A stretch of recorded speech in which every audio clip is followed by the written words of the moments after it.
गोबाङानो सोंहरबाय थादोंमोन आंनाव आन्ध्र प्रदेशआव माथो मानसि थैदों होननानै दा मोनथिबाय आं खबर लानानै नोंथांमोननो खोन्थानि भिडिअखौ जोबजासिम नाय धेमाजि जिल्लानि सिङाव थानाय गालि एरिया 3 नं माइनावपुर बेनि होननानै मोनथिनो मोन्दों आं न'खराव खबर लाहरनायाव खिन्थाहरदों थैनाय जायगाया आन्ध्र प्रदेशनि उन्डी कलामुरु होननाय जायगायाव होननानै मोनथिनो मोन्दों ओमफ्राय बिदादोबो रायलायहरबाय आङो ओमफ्राय न'खरावबो रायलायहरबाय दा कल रेकर्डखौ खोनासंदो हेलौ बामोन बिदामोन ना नोङो ओमफ्राय लांबाय दंना गोथैखो मासेसो मोनखो मासेसो मोनखो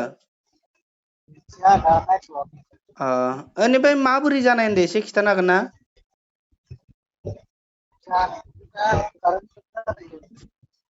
आर्थिङावमोन नामा आर्थिंखैना माने जानजिखिनियावसो जादों नङा जेनेबा आर्थिंखौ दांहैदोंमोन नामा इयो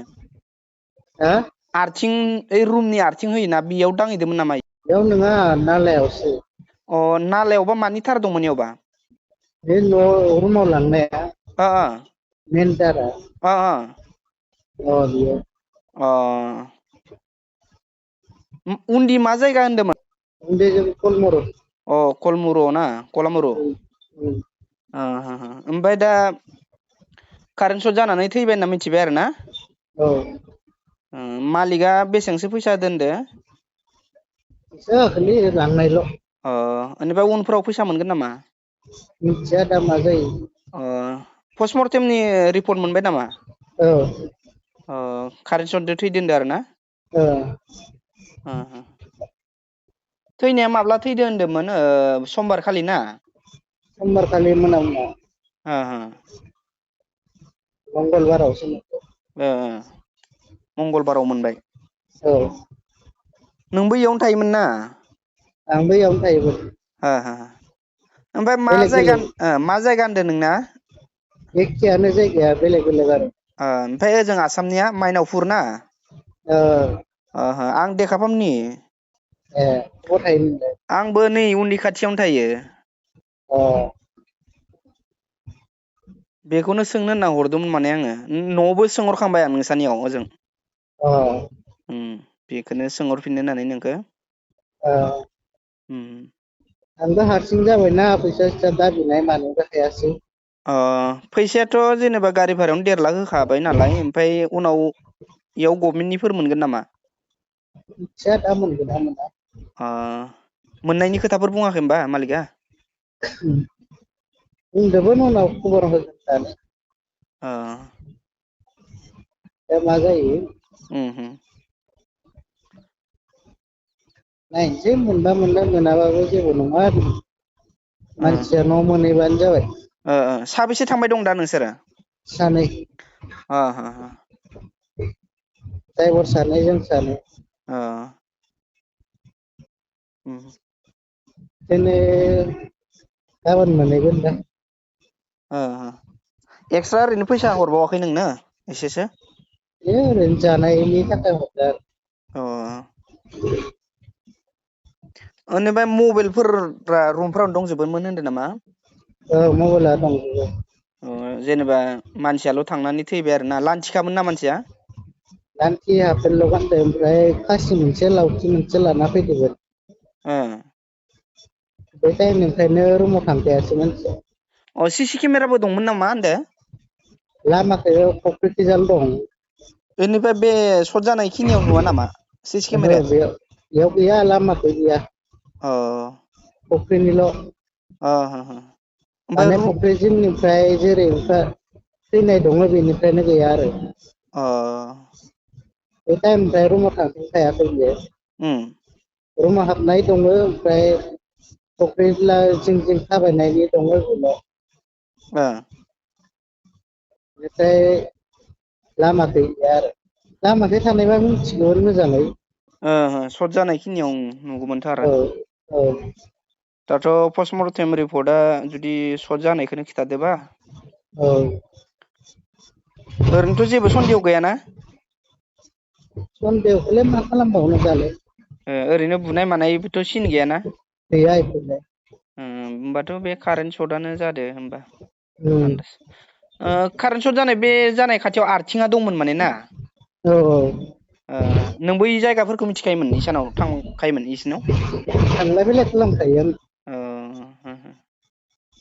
बे आर्थिङावबो कारेन्ट फैयोना खायफा मिथिया इ मिथियोना मिथियामोनबा? मिथिया। बे आर्थिङाबो कारेन्ट थाङो इयाव? अ। दानग्रोना लानांगौ दानग्रोनायनि उनावसो दांनांगौ इखौबो। दे होमबा ना। औ दे। सिगांथ' सासे इउटुबारा बुंदोंमोन बुथारदों होननानै ना माबा थाम्बनेलाव लगायदोंमोन दा बेफोरबायदि बाथ्राखौ मोजां मिथियालासिनो बेफोरबायदि भिडिअ होनो नाङा आं गिबियाव खावलायो मानो होनबा बयबो खामानि मावनो थादों नङा होमबा बयहाबो माने न'खराव जोंबो असान्थि जायो दुखु जायो आरो गियो नङा होमबा दा गुबै बाथ्रायाव फैदो मेन थैनाया मानिफ्राय थैदों फार्स्टआवथ' मिथियाखैमोन दा पस्टमर्टेम रिपर्टनि बायदिब्ला कारेन्ट सर्ट जानानै थैदों थैनाय खाथियावबो कारेन्ट सर्ट जानायनि माने सिन दंखायोमोन उदैयाव नांदोंनो आन्द्रायाव कारेन्टखौ ट्रेन्सफर्मारनिफ्राय लाबोयो ओमफ्राय सिंगोल पेज फैयो रुमाव आं नोंथांमोननो दा खिन्थागोन भिडिअखौ जोबजासिम नाय सिंगोल पेज फैयोब्ला नलायाव एबा दै थानाय जायगायाव आर्थिं मोनसे होयो आर्थिंजों माने मोननै फेस जायो नालाय मोनसे आर्थिं थाबाय मोनसेया ट्रेन्सफर्मारनिफ्राय सिंगोल पेज फैबाय दा बेफोरबायदियाव जेनेबा रुमनिया एसे आर्थिङा नांले जादोंमोन खोमा ओमफ्राय मोजां फैयाखैमोन खोमा बेखौ फाहामबायनो थांदोंमोन आन्दासाव बुंदों आरो ना न'खरनि मानसियाबो बुंदों आंनि आन्दासावबो लोगोआव खासिबो दंमोन गन मोनसेबो दंमोन ओमफ्राय बेखौ मावहैनायाव उदैयाव नांनानै दैयाव गोलैनानै थैदों आरो दा पस्टमर्टेम रिपर्टआवबो बेनो जेबो मानसिनि बुनाय माने बुथारनाय जेबो सिनबो गैया आरो पस्टमर्टेमाव बे कारेन्ट सर्ट जानायानो मोनदों होननानै मिथिनो मोनदों आरो भिडिअखौ जेसे हायो शेयार खालाम गुबुना मिथिनानै थानाय बायदि नङाबा बेफोरबायदि जानला मानला भिडिअ बानायग्रा इउटुबारफ्रा ओइ बुथारदोंनो आसाम मानसि बुथारदों होनना दावराव जागोन आरो बेफोरबायदि नंखाय रादाब होनाङा मिथिखादों दासो आं तामिलनाडुआव जे मानसि बुथारनायखौ तामिल मानसिफ्रा बुथारदों मादों होननानै प्रुभ होनो हायियाव जेल जानांदों दा बेफोरबायदि जाहाथे जानाङा जोंनाथ' बर' लेंगुवेजजों बानायनाय मोनथिस्लाबनाय नङा खिन्थु बैसोर हिन्दीजों बानायदों नालाय हिन्दी बुजिग्राफ्रा बानायदों नालाय मिन्थिनायाव बेफोरबायदि केस सोलायनाय जादों आरो हमजादों आरो दा नोंथांमोना कल रेकर्डखौ खोनाबाय थैनायनि मुङा बामोन बसुमतारी होननानै मिथिनो मोन्दों धेमाजि जिल्लानि सिङाव थानाय गालि एरिया 3 नं माइनावपुर बेनि होननानै मिथिनो मोन्दों आं न'खराव खबर लाहरनायाव खिन्थाहरदों मानसिया उन्दैमोन 14 बैसोसोनि होन्दों आरो 14-15 बैसोनि 15 आन्दाराव आरो दा बुंनो गोनां बाथ्राथ' आंहा जेबो गैया थेवबो मोनथिनाया मोजां आन्द्रायाव कारेन्टजों बेयाव सब खामानिखौनो मावजोबो दै अक्सिजेन होनाय बेफोर सब कारेन्ट गोजा बेयाव दै सिंजोंनो कारेन्ट थाङो आरो ना खिन्थु थार आरो नोंथांमोननो खिन्थानो बेयाव फांखा नुदोंना बे फांखानि ओरै सिंजों थार थायो नोंथांमोननो खोन्थानि नोंथांमोना नङाबा आरो मिन्थिनाय नङा माबोरै जायो होननानै सानगोन नोंथांमोननो खोन्थानि आं नै बे थार बे 3 फेस थार जोंनि बायदि 2 फेस नङा 3 फेस नांबा झटका जाखायो एखेबारे एसे नांबानो बेनिफ्राय बेथ' माने सुइस आरो इयाव सुइस थायो अट'मेटिक सुइस थायो स्टेटार होननायखौ ओमफ्राय नै बे थारखौ नुदोंना बे थारा नै बेखै ओरै थाङो फांखायाव सिंखै थांदों इयो बे थाराव जुदि एसे एनै बेरलाबना थायोब्लाथ' गिनो गोनां दैयाव बिराद गिनो गोनां आन्द्रायाव खामानि मावनाया न'खरनि फोरमायहरनाय बायदिब्ला आर्थिङाव जादों होनदों आर्थिङाव जादोंब्ला नैबे आर्थिं नै नुदोंना जुम खालामनो खोथादों नै बेयाव सिंगोल पेज फैयो नालाय मोनसे आर्थिंखौ बेयाव नलायाव लहायाव फानना होदोंना ओरै लहायाव फाननानै बेयाव नारसोना होयो दा बेफोरबायदि कारेन्ट फैयो आरो